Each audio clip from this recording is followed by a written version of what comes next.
Hi guys, and welcome back. Today we want to dive into the need to be right and letting go of that.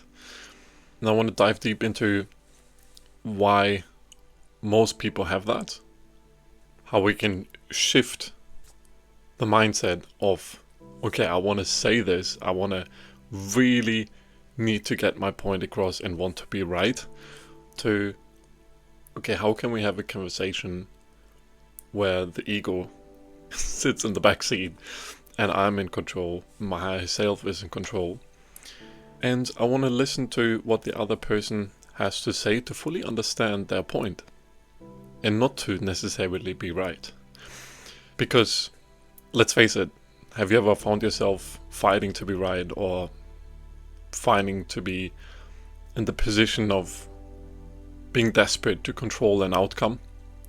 And that letting go of that can set you free, not just in relationships, but in any sort of conversation you have with others and even with yourself.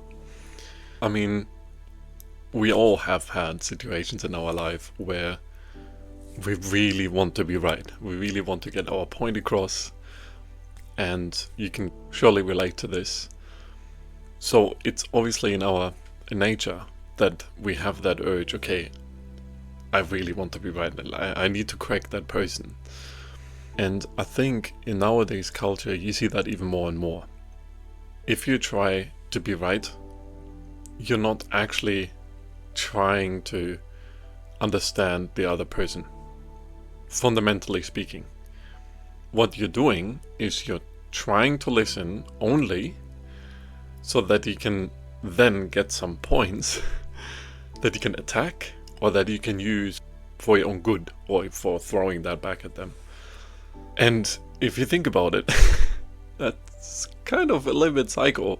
We all do that to some degree or another, and obviously there's a scale to this, right? So people that are maybe more in control, and that doesn't happen that often, and there are others that are not even aware of that at all and just always completely enraged and try to get everyone on the same opinion they have.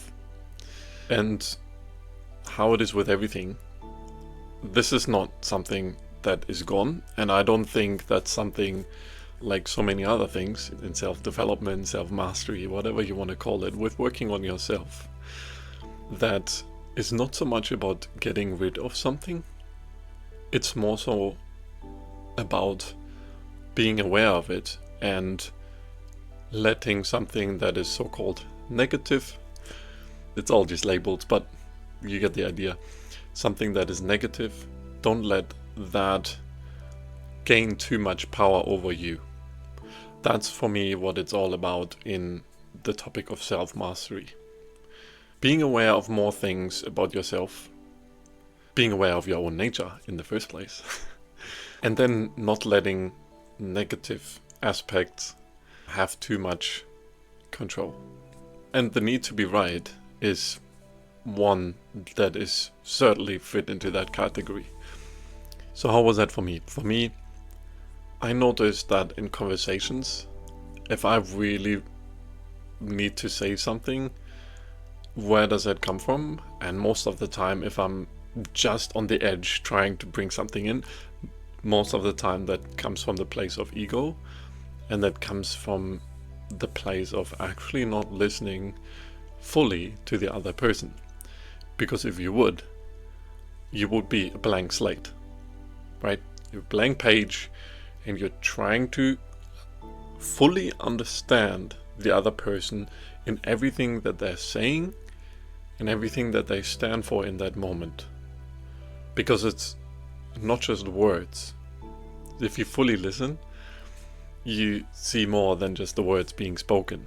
But you can only get there if you're yourself blank and you let something fill that, right? Like an empty cup, right? And so many spiritual teachings that talk about an empty cup, and that can then be filled, right? But if the cup is already full with all your thoughts and all your responses, you don't actually get everything that the other person is saying right now.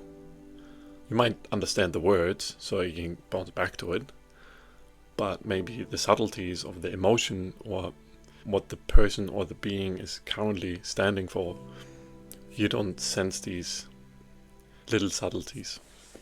Then another point that I find very interesting is, I'm gonna ask you, and here's another point that I find very interesting. Where do you think we learn more? A, when we talk, or B, when we listen? And if you ponder about it for a second, you probably say, yes, B, listen. But sometimes when I talk, I realize something about myself, or I remember something. So that can't be fully right. And here's the thing. When we talk and then realize something about ourselves, or when we talk and then remember something, or reflect, what is happening? We talk, but then we listen to what we just say. So therefore, again, even though we are saying something, we're talking, it's still in the listening that we're learning. So I also want to highlight that in the listening is where the learning is. And even internal work, right? You're listening. If you're in meditation, if you're doing some other mindful exercises, you're listening to deeper spaces within you. You're listening to other parts of the universe. And essentially that's what it's all about. It's about shifting the internal focus from, okay, I want to bring this out here. It's about me, right? This is what this is about. If I really need to bring something out, feeling like I need to be right, I make it about me. But if you're listening, you make it about the other person. And that will change your communication game, if you want to call it that.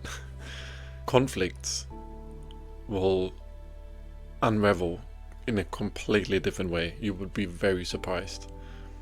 So that's the shift from, I focus on me, what I am in that conversation, versus what we can create together, and also what the other person is standing for, what the other person is trying to say. If we shift that, automatically we will let go of the need to be right, because that doesn't matter when we focus on that. I hope that makes sense. I hope you liked this in the first place. And yeah, let me know what you think about it. Maybe you have some stories yourself. Share them in the comments below. Share them with everyone else. Yeah, can't wait to hear about it. And otherwise, I will see you next week. Bye.